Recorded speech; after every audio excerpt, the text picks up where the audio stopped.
Hukumu yake ni adhabu ya kunyongwa hadi kufa kwa mujibu wa kanuni ya adhabu kifungu cha 39 2D, na maana ndio kifungu ambacho wanashtakiwa nacho, na kifungu namba 384 cha sheria ya kanuni ya adhabu. Kuna kesi mbili, moja ni kesi namba 2638.2, nyingine ni kesi namba 2639.4.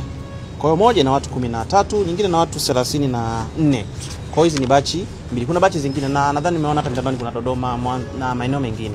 Dodoma pia tumeona watu wamepelekwa mahakamani na mashtaka ni yanafanana kivyo vile. Kimsingi sisi kama watu pia wa haki za binadamu tunakemea vitendo vyote vya watu kupigwa, kuteswa, tena wakiwa wamekamatwa, ambao tunaamini kwamba walipaswa wawe salama kwenye mikono ya jeshi la polisi. Sasa wamekuja mahakamani, watu wengi wanachechemea, wameonyesha majeraha, inaumiza kwa kweli, na tunakemea vitendo vya namna hii, havipaswi kujirudia kwa watuhumiwa ambao wanakuwa wamekamatwa.